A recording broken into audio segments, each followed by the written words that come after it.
Klusumu Daugavpils cietokša nomalē pēkšņi pārtrauc vaidi un saucieni pēc palīdzības. Tā gan ir tikai izspēle. Karavīri mācās, kā rēģēt, ja piedzīvos incidents miera laikā. Tiek zvanīts neatliekamās medicīniskās palīdzības dienestam, bet kamēr viņi ir ceļā, kareivji palīdz viens otram. Pamanījies to, ka tās glābēji, viņi cenšas paši visu izdarīt, bet starp cietušajiem ir arī daļa, kuri nav tik smagi cietuši, un noteikti viņi varēja izmantot šīs te brīvās rokas un palīdzēt apkopt pārējos. Palīgā! Ierodas dienesta mediķi. Mācību scenārijs Daugavpils cietoksnī ļauj viņus sagaidīt turpat pie incidenta vietas.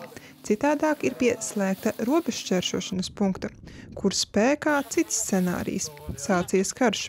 Cietušos ar armijas transportlīdzekļiem sākumā evakuē uz drošāku vietu, tuvējo ciematu. Izvēlēties šie vairāk vai mazāk tie taktiskie attālumi, kurus arī realitāte pie kuriem pieturēsimies un izmantosim, lai pasargātu ne tikai mūsu karavīrus, bet arī tos, kas viņus glābj.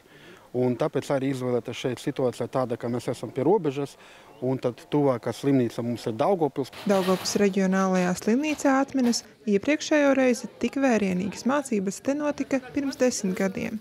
Ārsti zināšanas papildina kursos un mācās no Ukrainas pieredzes, bet šādai praktiskai izspēlei ir cita vērtība, saka slimnīcas vadītāja. Šautas brūces tādā kvantumā, kā ir šobrīd, mums ikdienā nav.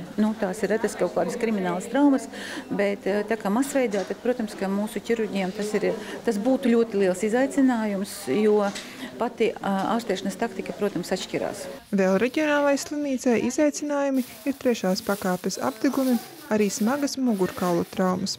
Ikdienā šādos gadījumos tiek lūgta Rīgas kolēģu palīdzība, bet šoreiz pārbaudītas savas spējas.